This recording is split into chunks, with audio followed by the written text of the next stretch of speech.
anime, right? Oh, I I think think it's out I because think I've been yours calling would be like, forever. huh? I've been gone forever. I haven't Mhm. been. Yeah. I've Well, moved around a happy to lot. see you. Happy to see Uh, you're alive. yeah. It just took time. Yeah, we have gone through what, like three other anime since, and there was the anime. There was whatchamacallit. Uh, so the Devil's a Part Timer was for you. Did you ever Yeah, get to watch I it? disappeared. I moved out to Oregon, and then I moved from Portland to Eugene. Oh, holy crap! So you've Yeah, been like all over. Mhm. yeah, working on it. But yeah, so that's why I've been kind of.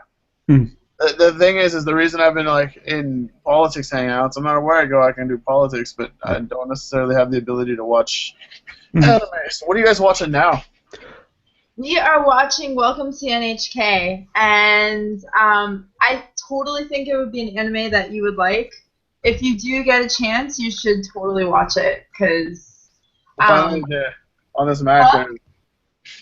on this Mac, it's what 20 inches instead of like I was just using my little Google notebook to watch stuff before. In other words, Yeah, yeah, it'll be easier for me. Yeah. Especially if you guys have a link to yeah. where I can get a hold of them. Say again? Oh, especially if you guys have a link to where I can get a hold of them. Yeah. Did you Well, see that link that we posted in the community? I think since I restarted my account last, I don't think I'm in that community anymore, and I never. Let me see. Really? Let me see. Check and see if you need to get Yeah, another invite me. invitation. I'm not actually in that community. I'm only Dude, in. that's easy enough to fix. Yeah. hey! Nice to see you. Oh, Whoa. Oh, Good long time no see. oh yeah, I just came on. Just checking out my new phone, I guess. It's great. I'm happy to like. It's such an eventful hangout. We have like so many people today. What are we Hmm. talking about today? Huh? What animes are you all talking about today? We're talking about Welcome to NHK. I never heard of it, so I'll look it up. I'm not alone. Well, check in the community. We've been posting about it. I'll look it We're up on my actually in episode 19, so we've been going along, just plugging along. I think Lauren started watching it too. And basically, it's a fantastic anime about a guy who is trying to learn to be normal, I guess you want to say, or whatever kind of definition of normalcy. So, I need to figure that out. huh? I need to figure that out. Yeah, he goes from something called hikikomori complex, which is what we're discussing now. Basically meaning like he just stays at home and watches TV and doesn't go outside because he has complete paranoia and disillusion and kind of you a know, cross between acute social phobia and agoraphobia. yeah. So Uh, what? is it more comical than any? I know I had a much easier time. It's hard for me to take drama super seriously. It kind of goes back and forth. Uh, It's more in between, I would say. It's got serious moments. I mean, because it's talking about an individual who has serious like social anxieties. I just realized there's like doll like the cat doll and the Thor doll. Like all your picture dolls are behind you. I gotcha. All right, but it deals with it because they got anxiety and stuff. So Yeah, it's, like a lot of social anxiety. He's got paranoias. He's got I would almost say he's also kind of like schizophrenic in some ways. Yeah, yeah. So Psychotic, possibly. definitely That's, some psychosis going on. I dated a girl who was bipolar schizophrenic, and it was a nightmare for 2 years. I was I can crazy imagine. about her. So, and he's got a girl who is trying to break him out of his psychotic paranoia, disillusionment. So it's a very interesting story, and actually, if you want to just stay on the call and just listen, because we're going to go over episode 19 through 21. Works for me. Cool. All right, so, hey, you're back. Yeah, Hangouts app had crashed, so I had to back on it. Yeah, it happens. John was experiencing that, a few weeks ago or so, Yeah. a month ago. Mm-hmm. So, So that was more an issue with my my hardware. My CPU was overheating. oh, that's right. So it wasn't the app crashing; it was my computer completely turning off. Oh, Oh, I wanted to ask a question. Is HNK Hokuto no Ken, right? which one? It's I didn't Hokuto. catch. again. You froze. Oh, I think he said Hokutano and Ken. I didn't catch it at all. I All heard some right. Japanese, but I didn't understand it. I didn't catch it. Burning Punchman, try to get back on so we can figure out what the He's back. question was. He I'm unfroze. back. Is it Fist of the North Star y'all talking about? No, it's Welcome to the NHK. Welcome to NHK. Oh, Yeah, okay. check the community board. Basically, we've been going over this anime now for like the last 2 weeks. We jumped over to it. Huh? Oh, okay. I was just. Yeah. Oh, No, I know. Before we jump in, Go ahead. Christina, do you have a list of everything we've covered so far, all the anime? I actually am gonna compile that. I was thinking the same thing. I was gonna do a Google Doc. I was just having this moment actually earlier where I was thinking about we've gone through a lot of anime and it's easy enough now, but down the road a list is gonna be useful. Yeah, and I was I don't even know how to do this. I think I need to set aside a lot of time to go through our videos and maybe compile some notes. Okay. Over what we've watched, so especially for you guys that are way wanting to watch it and get catch up, it'll be a good kind of reference guide, and I think that would be really good for just in general to have. Are you still doing your anime YouTube channel? I am. I haven't had the time to get back into it. I've had some family issues that I was dealing with and everything, so it's been kind of crazy, and I have to get back to it. I'm thinking by this month I'll be able to get back into it. So it'll be a lot easier in the future. But anyhow, we should totally start talking about the anime because this little bit that goes through is really, really important, I think, to the overall show. Really? I think these next few episodes that we are covering today are pretty crucial in terms of how the show is going to develop from here. That's interesting because to me nothing really much happened. So really, that makes it very interesting. Well, except for the end of 21. 21 was kind of significant. I think it's all very important. Episode 19 is very, I want to say, almost predicting what's going to happen in the future in some ways to Sato. Burning Punchman says he has. Yeah, he's having trouble. His app keeps crashing on him. So. All right, so yeah, I'm back. My Hangouts app keep crashing. I don't know what's the problem. So yeah, well, I mean, if you can join, you can join, and if it keeps crashing on you, no worries. You can just view it as long as you can partake it somehow. okay. And there'll be a. I think they're recording it, so what they go over will. Yeah, we record all of them. Yeah, this goes all up to Christina's YouTube channel. So. All right, so let's start with episode 19. So in this episode, we met this character, Toro. And we met him as Toro in a previous episode. Yeah, we met him as Toro. I'm kind of going back a little bit because for Jeremy particularly. So our main character has gone into an MMORPG game, and he's decided that he wants to make money by trying to do some playing Gold in the farming. game to gain items and then turn out and sell them for real money to other players. So he meets another character in this game who decides that to tell him, like, hey, you think it's really easy. It's not as easy as you think. And the guy says, well, I'm a hikikomori. You know, our main character is Sato. I'm a hikikomori. I have tons of time. I can do whatever I want. And the guy's like, yeah, it requires more than that. So we ended up meeting his sister, his older sister, who also happened to know Sato. Sato is our main character, as I said. Kobayashi is the older sister who was with Sato in high school. And so she calls him out of the blue. She tries to get him into an MLM scheme, which he does join. Yes. An anime where a character joins a multi-level marketing scheme. Excellent. Yes, just like Sadao Mao in The Devil's a Part-Timer.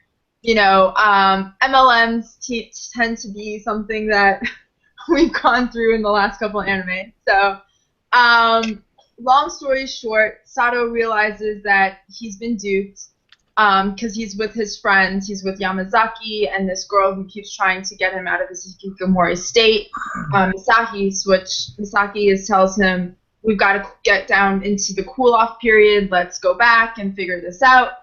They end up deciding to all join Mouse Road because she turns their negative into a positive situation, and they all end up getting products from Mouse Road. So they decide finally, you know what, we're going to do it the right way. We're going to go to this woman's house. We're going to have her give us the paperwork right then and there and get out of this. So they're there, and they discover that she has a quote-unquote pet, which is the reason why she's in this MLM.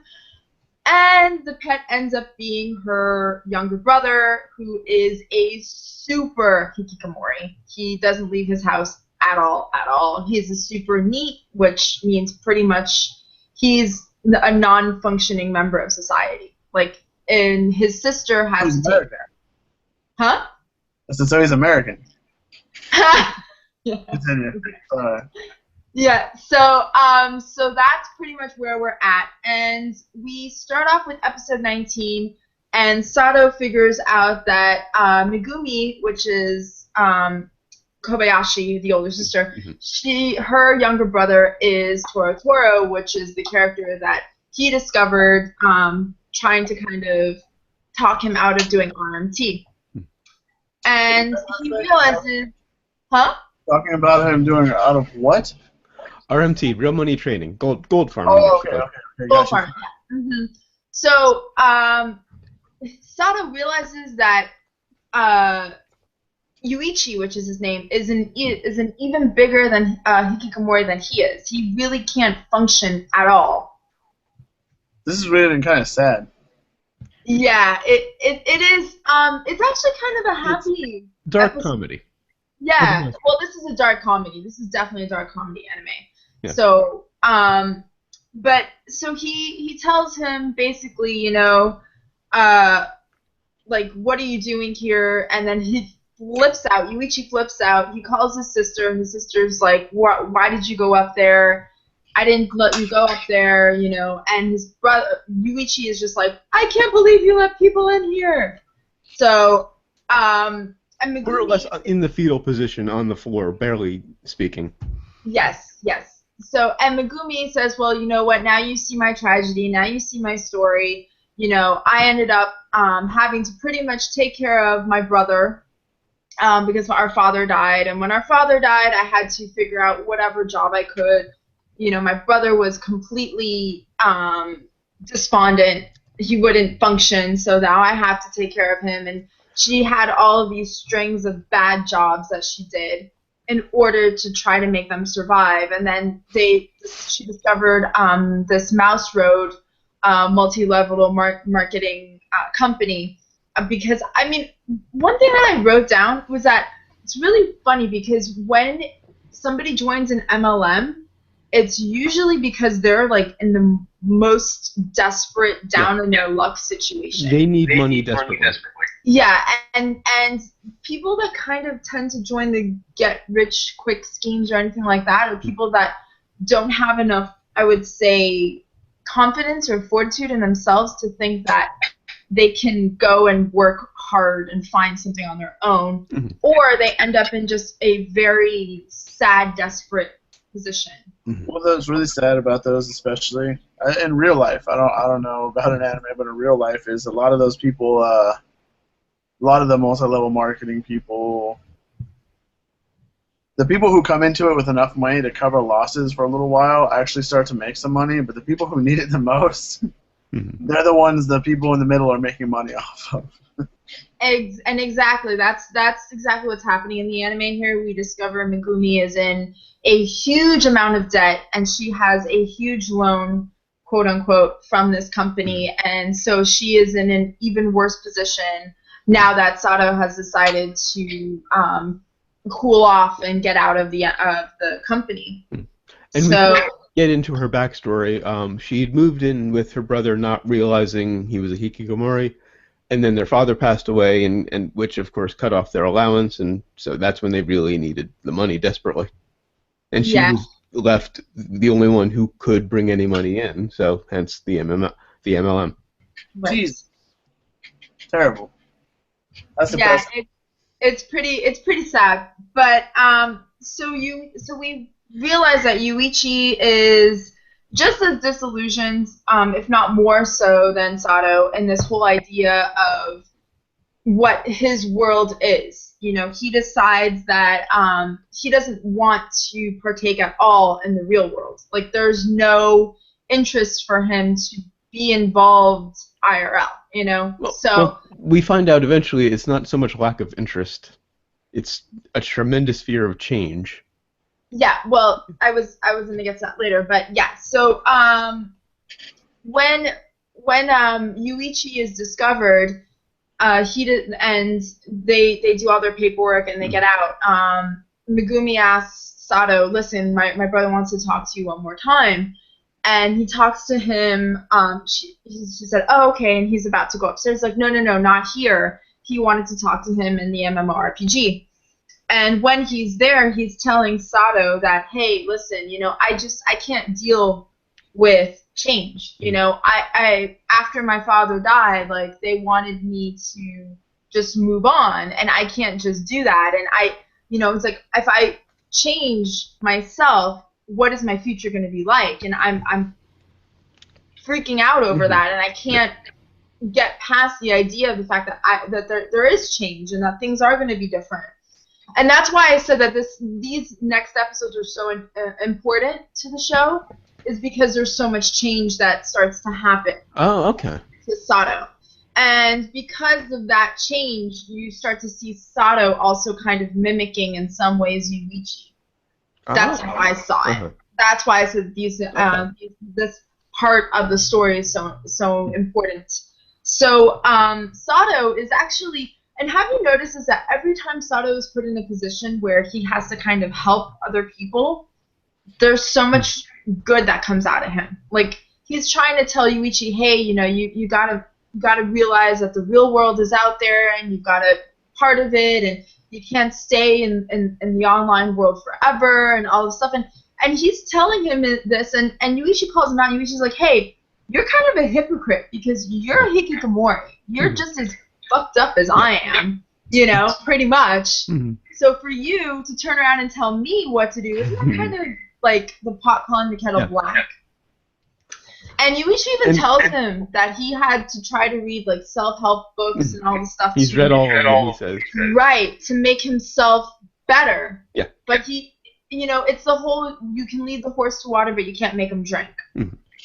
And also, the fear of change seems a little insufficient for that kind of condition. You know, there has to be more behind it, particularly in Yuichi's case. I think that's kind of what he just called it in order to kind of make the situation, you know... That's as much as he understands. He gave to it, and that's the way he understands it. Yeah, and he's self-reporting, so yeah, he's not going to see all of it. Right, and as the person, you know, when you, even if you're reading books and even if you're watching a show or something sort of way to tell you about what to do or whatever, you're not going to identify with that Right. Because you always want to say, well, that's not me. I'm not like that, you know? Yeah. And that even as Sato is looking at the previous episodes that we saw, Sato was in the suicide place, you know, he didn't think that he was like these people, you know? And he didn't feel like he could identify with them, you know? So even though... He doesn't see similarities in his own situation. A lot of those people don't, though. Right. The people that need help don't realize they need help. You know, and they or they might realize it, but they don't want it, or they don't want to admit it to themselves. Well, I think that's why it struck me, because Yuichi is to some extent self-aware. So him, you know, talking about the smallest portion of the problem kind of struck me when there's clearly a much bigger problem. Right. You know, and that's something that I thought that Yuichi, I mean, and this is the other thing that I think is really important to the story, is that Yuichi has this kind of ability to be a hikikomori because his sister gives him... She's enabling him. The motive. I mean, the means. Not the motive, the means. You know? And this is pretty much a essential component, I would say, to being a hikikomori, is that you have that ability to rely on someone else to take care of you. And so, going back now, so Sato leaves, and I'm sorry, Yuichi gives Sato the best advice. Yuichi tells him, log out permanently. You know, pretty much kind of like, don't become me, save yourself type of thing. And I think like these experiences that Sato goes through start to change him as well. I don't think they change him for the better, though. Interesting. Okay. What do you think? Well, so far he seems to be slowly improving. I think he was improving. I think that these kind of experiences are starting to break down whatever improvements. Well, he sort of takes, you know, 2 steps forward, 1 step, or 1 step forward, 2 steps back throughout the series. Exactly. And I think when he's experiencing the MMORPG and realizing that that's not the real world, and this Mia girl, the cat girl, the hot cat girl that he thought he was in love with, is not the hot cat girl that he thought he was in love with, that just kind of regresses him. And now seeing Yuichi and seeing what Yuichi is, like, he kind of feels... And I really can say that I reinforced that by the next couple episodes and how he kind of starts to view life. So we'll keep that in mind, and I'll come back to it. So Sato leaves Megumi's house, and they get back to working on the Gao game that Yamazaki, and a Gao game, Jeremy, is pretty much a hentai game. Huh? Yeah. There's a hentai game? It's a porn game. Of course there's hentai games. And there are some that are far more explicit than the one they're making in the movie, or in the show. Oh, yes, there are. Definitely. All right. You know, I think I like the beginning of this show, particularly because this character has never seen porn before. And as a 22, he's 22, right? 22-year-old guy who's never really seen porn or never... That's just laughable to me, but I'm probably not. I know, but when we put into context of you know, cultural context, if you will, that's not completely far-fetched. Fair enough. You know, a lot of that is very restricted. You know, very, you know, nobody talks about that. It's very taboo. So, and even then, in Asia, it's very difficult to find porn, period. Like, certain countries actually outlaw it. So, I mean, from America, it would seem like it was everywhere over there. Right. Because they export it all. Right, exactly. It's like not our oil consumption. I just like I just think it's funny because, like, you say hentai game. A couple months ago was the first time that I ever went to a arcade at a porn store. A girl was like, "You don't know what an arcade is?" I'm like, "No." And the thing was, she was like, "Well, I'm just going to take you to show you." And I guess I would have expected what hentai games are. That's kind of what I expected. Then it turned out that's not it at all. So Oh, yeah. I just think it's funny that those exist because I kind of felt stupid, like, oh, I had just assumed these exist, but if they exist, then perfect. I know there's one game that was on my phone for like 2 days where it was like the theme of the game was like trying to seduce high school girls. It was Japanese. Was it the Yandere game? I actually kind of want to play that. I'm not even gonna lie. The one that I don't know if you follow Missy Pernicia, John, but he's anime reviewer. He's awesome. He does top tens a lot, and it's great. He does like a top 10 Yandere, top 10 Tsundere. Nice. If you never followed him, he's so great. He's put a link to his page in the community. I'll post it on the community because he's so some people don't like him because I guess they don't like his review style, but I dig it. I totally do, especially top 10. Well, anybody who puts out any content, you can find it. Some people will like them, some will not like them. Yeah, for sure. Arcada, I like him, but he is kind of douchey at times. He's kind of cocky. I think, but he's totally justified because he's watched a shit ton of anime. So if you've watched a shit ton of anime. I don't have an issue with his opinions. It's his persona that gets a little irritating at times. I think, I could see that. Like, he comes off as kind of a dick sometimes. But I think he's cool. Point being, I like him overall. I watch his stuff. Yeah. The point is, anybody who puts out content, you can find a list of reasons to like them or not like them, depending on your taste. Always. Especially if you're talking about reviewers, I mean, what if he reviews something that you like badly? And he's an asshole about it. Well, he didn't love Fooly Cooly, so that wasn't exactly a point in his favor for me. Well, he's kind of torn apart like some anime for me that I was like. He was really critical in Food Wars.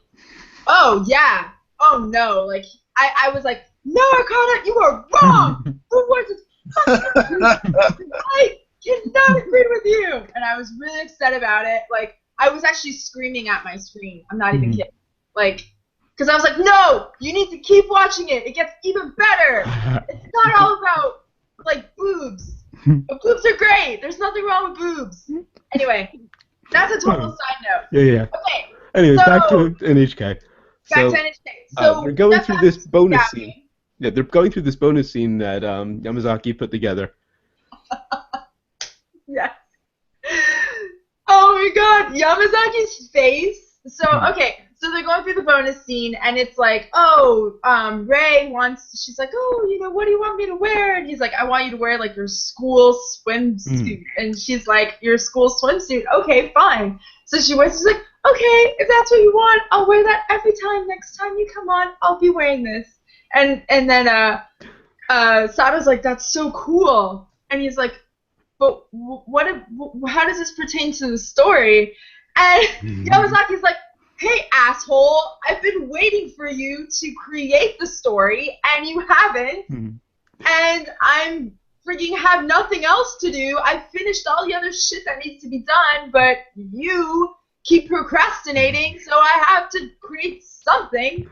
Some of the best super deform I've ever seen. Because Yamazaki's head just gets giant and red when he's yelling. Yes. I was totally thinking of, like, Gurren Lagann, like, art style. Yes. Like, I was thinking of, or Kill la Kill. And he just gets, like, huge and turns, like, bright orange and red. And then it cuts to this, like, scene where it's, like, Sato, like, bowing. And it's, like, the old Edo period Japanese-style art, which is fantastic. And Yamazaki is, like, standing over him. It's so great. And then Misaki comes and saves the day, pretty much, of, like, Sato getting screamed at. And Misaki is the female character that's kind of like the love interest, I would say. Not yet. I don't know how it's going to turn out, but... Yeah, we haven't really determined that. It's one of the things Sato's not really sure what he wants out of her, either. That's one of the things that I've realized that I really appreciate about this show as I was watching these episodes. They haven't crowbarred in a romantic subplot. Yeah, I mean, it's hinted at, but there's no... They edge toward it, but then they pull back. Right, exactly. Like, Sato was like, do I love her? You know, at one point, and then there hasn't been a revisit to that kind of emotion since then. So Misaki comes, and she's pretty much the lifeblood of Sato right now as far as food, because we've learned in the previous episodes that his mother has cut his allowance by half, and Sato is starting to complain. Mm-hmm. So he's complaining that he doesn't like the food she's bringing him. Yes, she's bringing tuna, and he's like, why is it every day that I'm like getting tuna? And she says, listen, you know, tuna is really good for your brain and all this stuff, so you better eat it, and you know, you're a hikikomori and you have to use it, and blah blah blah. And then he's like, well, you know, this sucks. And then she goes, well, listen, you have no money, and you could go to the bank and take out a loan, but then you'd be just like Megumi. So you better eat your shit and shut up. Pretty much. And then they're watching TV, and Mouse Road, which is the MLM company that Megumi, which is Kobayashi, was part of, is now under investigation, and all the people are in jail. Yeah. And they flip out, and there's this great gag. I love it, where the soup spills. It gets on. Oh yeah, you posted a still of that guy. On top of him, I posted the picture in my in Google Plus, and Megumi's on top of him, and she's trying to wipe it up. And Yamazaki opens the door, and there is Misaki on top of Sato, and it looks like she's giving him head or something, right? And, well, that's exactly what it looked like. Yeah, exactly. And Yamazaki's like, oh, whoa, wait. And he was about to say, hey. Sorry, I interrupted, and he runs off. And he's like, whoa, wait. Didn't mean to intrude. Sorry about that. And he runs off. And so then we cut to Yuichi, and Yuichi is playing the MMORPG game, and he's sitting there, and he's saying, I'm hungry, and he's banging on the floor, and nobody's coming. And he realizes that he hasn't eaten in days. 3 days specifically. Like, 3 days, yeah. And he's like, oh my god, I'm going to die. He comes down from his room, which he never even leaves the room, so this is like a huge step for him to even leave the room. Comes down, sees Megumi's gone, there's no food, and he has to do something. Now, this is why I said it's really an important... okay. This particular storyline, okay. Right. I would say it's kind of very important to the overall development of not just the way that a hikikomori has to kind of pretty much overcome life. Otherwise, and he even says it, he's like, you know what, am I going to die here? You know? And he has to make a choice. Like, everything in life is a choice. You know, is it worth killing yourself because you can't deal with your social anxiety, or you're gonna just say, suck it up, buttercup, go outside and fucking find food? Like, you have to, right? There's two points here. One is just a nitpick. He didn't eat for 3 days. I didn't see bottles of water in the room, so he also apparently didn't drink for 3 days. Don't drink for 3 days, you're gonna die. Right. So that's just a nitpick. Let's assume that maybe he had some last. He had water somewhere, yeah. Something. Yeah, you're fine if you don't eat for 3 days. I mean, you're not going to be good. It's not going to be good, but you could survive easily enough. Right. Other point, even though it ultimately helped him, that was incredibly cruel of her to just disappear for 3 days. But it wasn't Megumi's fault.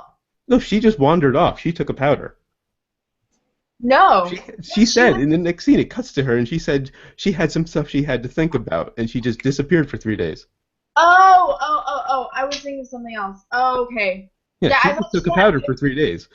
Right, I thought she got picked up. No. With the mouse road. Because the next scene, we see Yuichi collapsed on the floor. Oh, yes. And then it cuts to Kobayashi just walking down the street, saying, basically apologizing in her head to him because, she had to just go think about things for 3 days when she's got this brother who's completely dependent on her.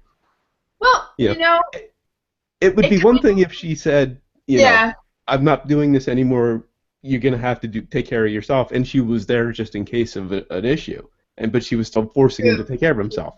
Yeah. That would be fine. That would be what he needed. Just Right. disappearing, on the other hand, could have Right. killed him. True. Well, I mean, Yeah. I guess. But she's, certainly not an infallible character, but anything but. So it fit the character. I think, I mean, as a human being, you can only take so much type of thing. So maybe she finally just was like, "Fuck it, I need to go. It was not. It wasn't. You can only take so much. It was a moment of selfishness. Well, tremendous selfishness. Imagine, like, she's been giving to her brother and giving to her brother and giving to her brother. I mean, now she's like I hate to say it, but like Linkin Park, like, I'm about to break, Like, I think that's what happened. Like, she just hit her moment where she couldn't give anymore. So, long story short, Yuichi had to figure out what to do. And Megumi comes home and she's like, "Oh, I'm sorry, I'll make you something right away." She realizes he's not there and she's like, "Where could he have gone?" And then she calls Sato and she's like, "Hey, Sato, have you seen my brother?" And he's like, "Nope." And then it cuts to a scene where there's a kid who is making deliveries. And I recognized him immediately. Huh? I recognized him immediately as soon as I saw the hair. Oh, yeah, absolutely. And what happened was Yuichi became so desperate that he left the house and he went searching for food and he was begging them. He said, "Please, please, please feed me. I'll do anything. Just please feed me." And they then pretty much, he ended up having to get a job to feed himself. It was a story point, but there was no food in the house. He had to go all the way to this restaurant to get food. Well, I don't know. We don't know how far the restaurant was. Well, yeah, but he had to leave the house. There was apparently no food in the house. Yeah. I would think he would have searched the kitchen first. Well, I thought he looked around to see if it was all clean. Okay. There was nothing, Okay, so I didn't catch that. He kind of deduced like, hey, there's nothing here. Megumi's not here. So she must have been ordering in or something. But she was always cooking for him too.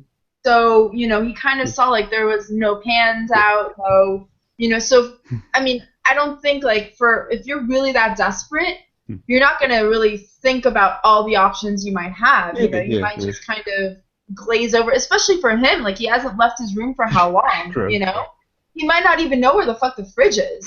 Good point. Like, he might not even know. So... You guys were talking about food, so I had to get ice cream.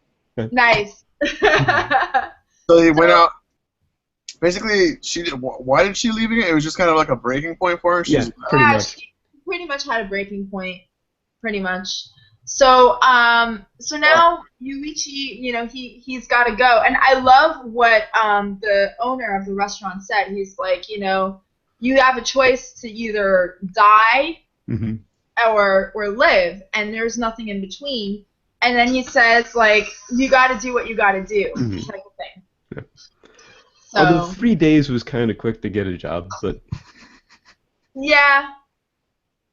It was. Also, this leads up to a rare moment of fan service in the show, and it's great that they only happen occasionally, because they're enjoyable when they happen so rarely.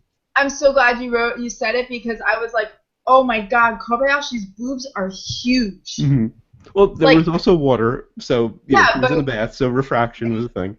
Yeah, but they made him look even bigger. Like, I was like, I thought she had big boobs, but I didn't realize how big her boobs were. She has boobs the size of Dr. Nurse. Yeah, there's boobs from High School of the Dead. I actually think, like, they're probably the same size. I kind of attributed most of that to refraction, but... Dude, I had to pause it. I was like, really? They're pretty big. So anyway, moving on to episode 20. This has one of the best famous last words moments I've ever seen. They're talking about getting the game together in time for the winter comic market, and Yamazaki says, "As long as nothing major comes up, we should be able to get it done." Yes, that to me was hilarious. And within seconds, the phone rings.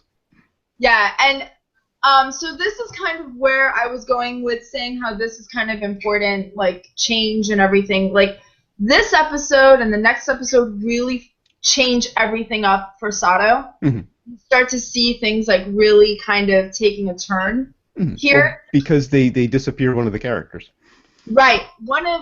His best friend, essentially. Yamazaki's become his best friend. Yeah. Yamazaki's like, so let's kind of go right here. Yeah. Yamazaki's like, okay, I'm screwed. I gotta go. My dad's, sick and I have to go right now. But you're gonna keep working on everything, right? And he's like, okay. So. And then we get the writer's block montage. Super writer's block. And so he's, sitting around thinking like, it's so quiet and there's no sounds or anything. And then he starts, and this is kind of where I was going with this, like Sato goes into this moment of like extreme loneliness, and he starts to contemplate how futile life is and how insignificant he is as a human being. Well, that was really just kind of his paranoia coming back again. He's exactly, and that's because he doesn't hear music next door from Yamazaki's place because he's at his parents', and then he doesn't hear any other sounds, and he says, "I'm the only one here. Yep. I'm the only one in the world. I'm the only one in the universe." Yes, and he starts to go on about this crazy paranoia with his head, and. Then he goes to his meeting with Misaki for his counseling, and she starts pondering with him the meaning of life. Mm-hmm. And that was a nice touch, because I liked that she said she didn't know if she believed in God, particularly because she does come from a religious background. Yes. And I like that he's asking her, like, what do you think, the meaning of life is? And she's like, well, I don't really know, Like, do you really think like, oh no, you're going on to episode 21. Was that in 21? Yeah. Mm-hmm. Oh, I'm sorry. Yeah, she's talking about the meaning of life, and he starts thinking about how he's lower than trash. Mm-hmm. Okay, right. Right. Go ahead. I said, what an uplifting scene. Right. Well, the show, like I said, it's dark comedy. So, Yamazaki returns, and Sato's just thrilled. He thinks, like, everything's better now. We're going to be awesome. And Yamazaki comes up and tells him, hey, listen, you know what? This is the end for me. Like, this is it. I definitely have to get this off the ground. Otherwise, I'm going home. And Yamazaki goes on to tell him about how his entire life has been planned before he was even 20. His parents own a ranch, and it was always assumed that he would, take over the family business.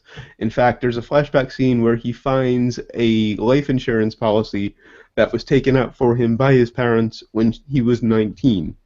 Yes. And that scene was crazy because it was literally his life plan.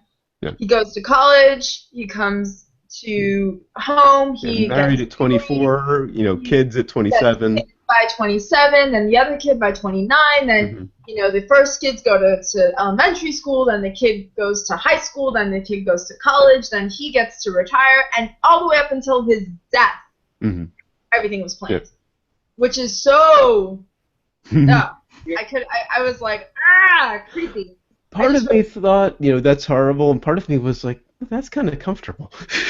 Well, that's kind of, the expectation of Lifeline. Like everyone has this expectation of what they're supposed to be at a certain age, what they're supposed to do. So that kind of fits, what the box is essentially, So Yamazaki was like, no, fuck that. I want to do this, and I want to step out on my own. And we discover that Yamazaki is paying for everything himself. He's paying for the school himself. He's working after school to pay for his life there. Yeah. And we never see him at work. We never hear anything about his work. So it seemed odd to kind of fit that in there. But I guess it's so focused on Sato that we wouldn't really notice. Sato's the main character, so Yamazaki's always been, just on the side. But so Sato didn't realize that he doesn't have an allowance, that Yamazaki's doing all this by himself. And I think Sato didn't get it. Mm-hmm. Sato still didn't get it. Like, in WinterCon, he didn't get the importance of it. He didn't even get what the meaning of it is, Right. And I think if maybe, this is my opinion, because it doesn't work out for them. Let's just go on. It doesn't work out for them. Yeah. Well, they Yamazaki decided to double got- down on the game. I think you just jumped onto the next episode. Yeah. The Did I? Summer Comic Market is crap. 21. Oh, yeah, sorry. So they decided to double down on the game and just put every waking second into it. And Yamazaki has a line there that I'm surprised you haven't referenced. Eat good food and If drink you want to good make something good, if you want to make something good, then eat good food and drink good sake. Yeah. Yep, that's my life motto right there. And then Yamazaki decides to burn his textbooks, and he's just gonna forget school, forget everything, commit to the game full time. Yes, and then he decides to do this crazy thing and invite Nanako over and pretty much try to make her hate him. That's kind of what he was going with, because it was either Okay, I thought sorry. it was kind of a make or break thing where she's either gonna hate him or she's gonna accept him. No, I actually thought that he understood that she liked him the whole time, and I think that he knew that she was the kind of girl that he would really like. Mm-hmm. I mean, from the get-go, Yeah. And he really, really liked her, but he knew that there wasn't going to be a future with her Because he had to go back home. because he had to go back. Yeah. So he decided to say, "Fuck it, you know what? I want to go out with a bang on this one." Well, I kind of, part of it was, if she's going to be so disgusted. I also kind of saw it as kind of a coming out to her. I'm a perv. This is who I am. Yeah, no, I was kind of proud of him for doing that in a way. Well, I think he kind of wanted to just see what reaction she would have, but I think he also kind of knew that she. Well, he expected her to blow up because that's why Sato was filming it, because they were going to use that footage for the game. Yeah, that's true. I don't know. I kind of didn't think of it that way necessarily. I thought Yamazaki really, really liked her, but had to kind of make this moment where she's gonna hate him. Well, I definitely saw that as well, but I kind of saw it as he was hedging his bet. If she hates him, good, he has to go anyway. If she accepts it, great. Yeah, that makes sense. Mm-hmm. So basically, what ends up happening is Nanako, which is the girl that Yamazaki has been into and wanting to be with, he invites her to his house, his apartment, and he confesses to her that he's a super otaku perv and has a ton of Gal games, tons of hentai, tons of figurines, and she's like, I thought you were a little weird, but it's cool, that's why I like you, because you're different. She takes it much better than he could have possibly ever expected. And then he decides to say, well, you know what, you're really weird and you're kind of crazy. And maybe he says this to her. And then he tells her, maybe you really want to be felt up by tentacle monsters. And then she just decides that, I hate you, and I hope of course, you die, that escalated quickly. Yeah. He almost pretty had. And then he says that he wants her to, he's glad that it was really dramatic breakup. And your interpretation of that whole thing makes more sense with that ending. Because I was kind of confused by that. Because, dude, it worked. She's okay with it. You're good. Yeah. Why do you have to go and fuck it up? And then Sato tells him, but is that really what you want? And I think it's kind of sad. Yamazaki's story makes me sad. And I'm going to jump into episode 21. Yeah, we're past pretty much the end of 20. Yeah, so 21, WinterCon comes, doesn't work out for them. Summer. Gal games they sell 5 copies. Oh, it is winter. I'm sorry, my notes are off. Yeah. And reality sets in, and Sato's pretty depressed because it's cold, and Yamazaki is ready to move on to his next, pretty much, stage in life. And he's giving all of his stuff to giving all his stuff to Sato, and it kind of is just really bittersweet. And just rolling back a touch, they said they only sold 5 games. That number was just, I was heartbroken when I heard that number. Well, I think a lot of it all has to do with, you know, the fact that Yamazaki kind of had to be forced to put out whatever he could, you know? And Sato didn't really help matters because Sato was always too busy fucking off, essentially. And early in the episode, we see the ending of the game. We see the final scene, which was hilarious. And, oh, yeah. And then we see the credits, and it's all Yamazaki, except for script was Sato, and there was one other credit Sato had. I forget what it was offhand. Apparently, also Yamazaki did the music because there's this like hair metal track playing in the closing credits, and it was he did that too. And so the reality really sets in, and I love what Yamazaki says. Yamazaki says, like, you know what? I just wanted to leave my mark, essentially. Love that line. He wanted to leave something to prove he was there. Exactly. And this is kind of really essential to me, I think, as human beings, that, now that we have the internet, now that we have all of these media and like modes, essentially, for expression and communication, like, this is all allowing us to leave some sort of mark on the world, know? I'm a musician and a writer. This is leaving my mark on the world is kind of the whole point for me. Right, exactly. But that's what we all want to do, And I think it's so stark in contrast to how Sato ends up feeling towards the end of this episode, and how he kind of gets so dark. Yes. Sato gets very, very dark, and he starts. He has another incident. Huh? He has another incident.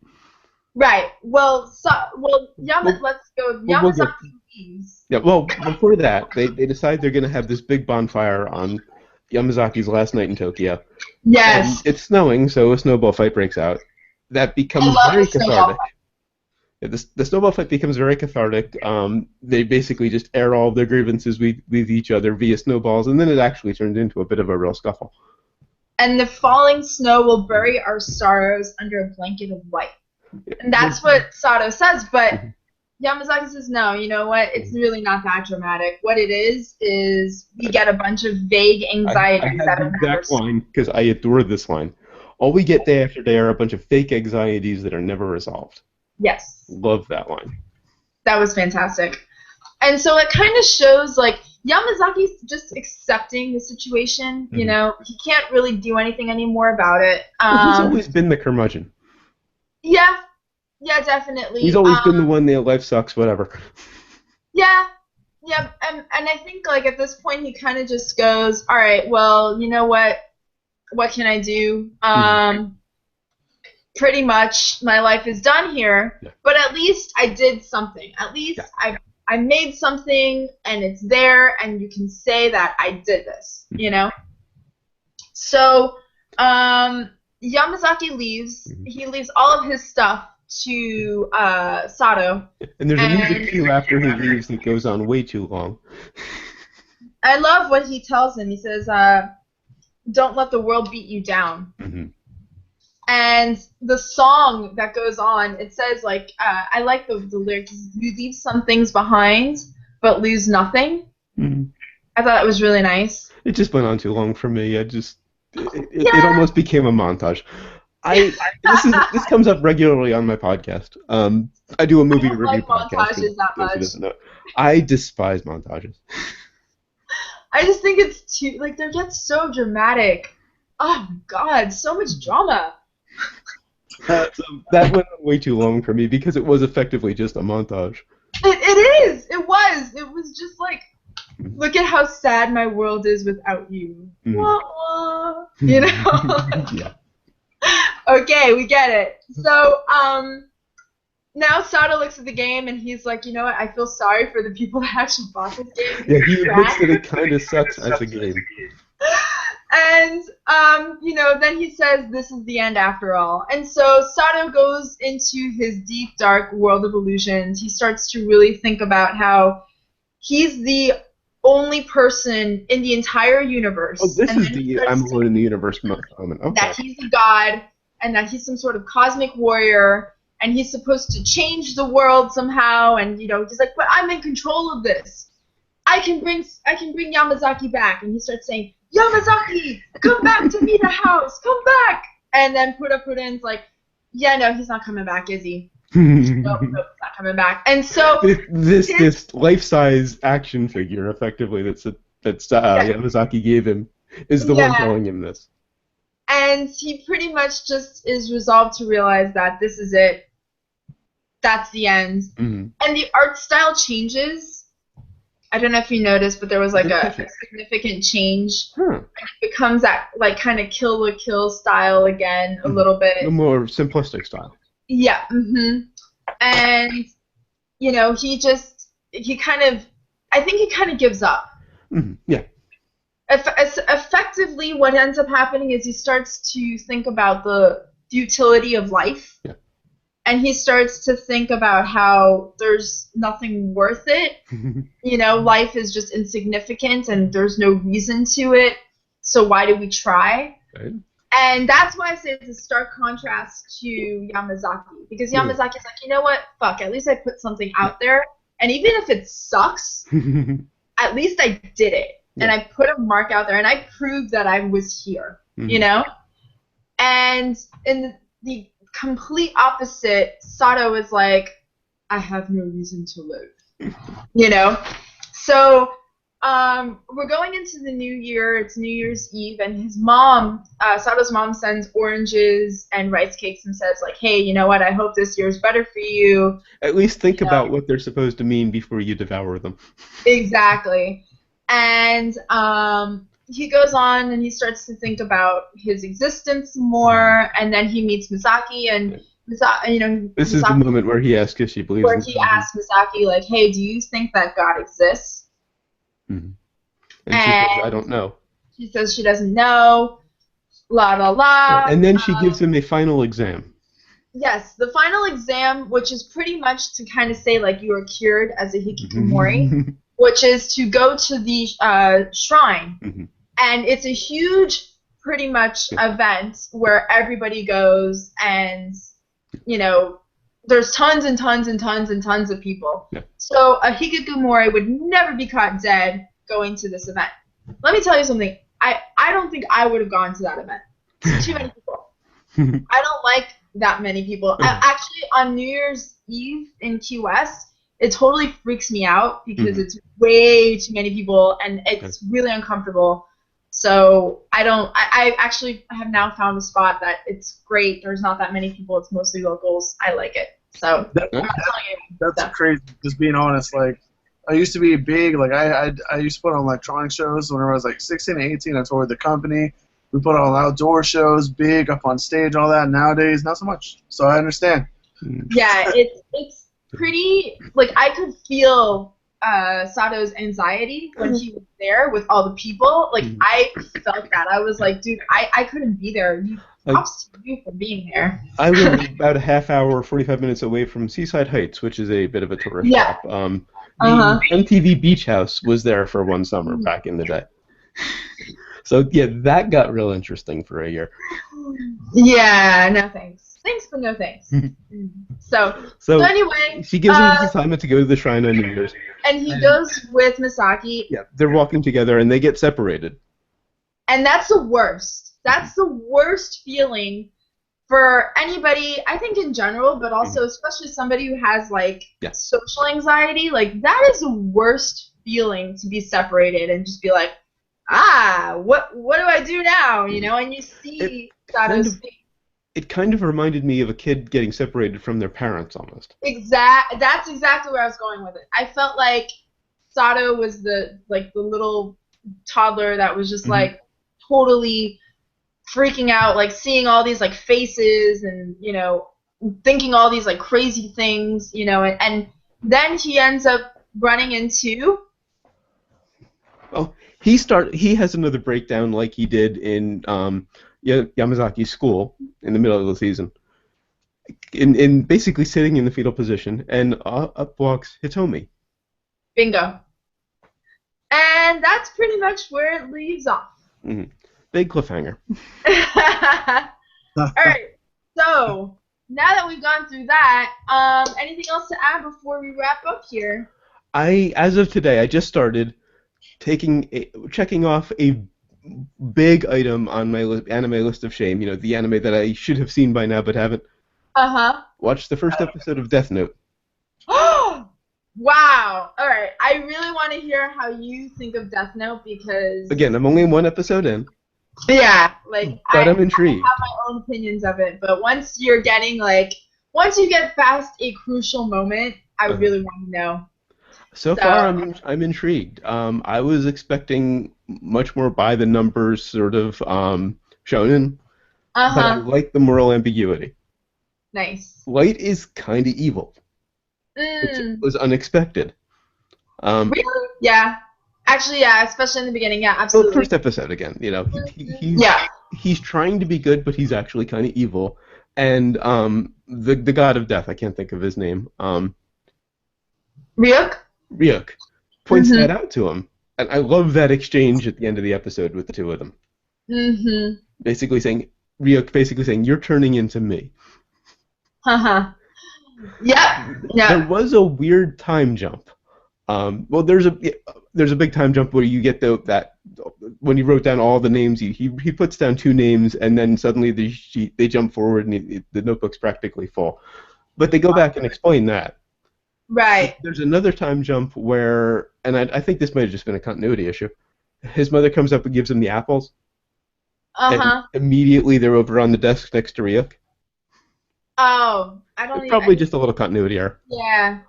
Jeremy, this one might be interesting to you. It's about a guy who finds a notebook created by the god of death, and if you write someone's name down, as long as you're picturing them, within 40 seconds, they'll die. This is found by a human who decides he's going to take out the worst criminals in the world using it. Amazing. Death Note. Mm-hmm. You want to put a link up to it? Yeah, I'll link to it. It's on. I also made an invite. It's on Netflix. It's. Oh, really? Yeah. If you got Netflix, it's on there. It's good. Netflix. It's I definitely want to see your opinion after a certain part. So this is probably one of the most intriguing animes coming from the beginning that I've seen in a while. You know, usually I can see the tropes coming. I know even something like Prison School, which is different, but first episode, you know exactly what notes are going to hit throughout the season. This one, I have no idea where it's going to go. Yep. Which is very unusual for me. I will tell you, Death Note for me, I'm not going to give my opinion on it yet. Okay. So, it's a really interesting story. Very, very interesting. It was just one of those, I've heard so much about it, and I've almost gotten the impression that, like, if you haven't seen it, you're really kind of behind. There's a lot of shock when you say you haven't seen it. I would say, I guess so. I think it came out. That one is one of the most popular. That's probably why. I think it came out during a period where I wasn't really that into it. I didn't really get that hardcore into like new stuff until Titan. Okay. That was the one that got me into simulcasts and all of that. All right, creepiest thing ever. All right, here's a sample. Girlfriend's writing. That's her handwriting. Okay. And then I just wrote this down. Like, we have almost the exact same handwriting. Same 7s, same 6s, 3s. The 8s are written the same. That's creepy as shit. I'm sorry. I didn't know what you guys were saying because I was just blown away. I went to write it down. And that's funny. But I will check out Death Note, and I will check out. I have the next week off. So. Nice. So you can catch up. Yeah. And there's links in the community for Welcome to the NHK. Gotta be added. I gotta be added. Yeah. Yeah, I'll add you. I'll add you after we finish here. I'm actually watching Tokyo Ghoul. Oh, okay. I love it. It is very, very interesting. I love the society of the ghouls. I love the art style is beautiful. I have a love-hate relationship with certain characters already. I love there's a transition that's just occurred because now I'm watching Tokyo Ghoul's Square Root A, which is the second season, and absolutely loving it. I actually finished Tokyo Ghoul in one night. Oh wow! That's because we're psychopaths when it comes How to many anime. episodes? 12. Oh, that's not too bad. No. That's doable. That's like 6 hours. We went into second season already, so that's kind of. Well, that's only 5 and change, I think. If you really 3 episodes are just over an hour, so that's 4 or 5 hours. Yeah. So yeah, but it's great. I really like it. Also doing El Cazador de la Bruja. Okay. It's a little slow, but I want to see where it goes, and I think that was and I'm still working through. Oh, Gangsta's amazing. Is it? I will have to catch up. Still catching up on it, but it's so good. Definitely worth checking out. Yeah, I saw Arcada's first impression, and it looks interesting. It's very, very good. A main character that's deaf. Yeah. Really, really interesting. And there's all like there's different types of humans and really, really, really cool. So that's about it. Have anything else to add? That's it. Yeah, Jeremy? No, I'm gonna actually. I'll probably start watching this Death Note thing because it sounds fascinating first, and then I'll roll over to this HK and catch up. Cool. Awesome. However, if it makes me too sad, I had a schizophrenic bipolar girlfriend. Literally, a year and a half of my life was tragic because of it. It might hit a couple of nerves. One thing, Christina pointed out early on when we started watching, it really has a way of bringing out your issues. Yeah, definitely.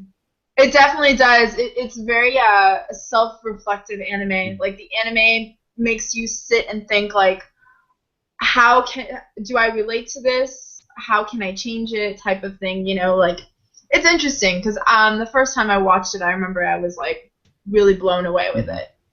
And it was actually, it came at a time, I watched it at a time where I was going through some seriously difficult family issues, and, it was definitely a good, I don't know, it's also kind of inspirational in some ways. So. Unfortunately, I'm a sucker for, as I mentioned last time, I'm a sucker for pathos, so I like things that beat the shit out of me emotionally. Yeah, well, for me, if a main character gets a happy ending, they better deserve it. That's my whole thing. And that's terrible.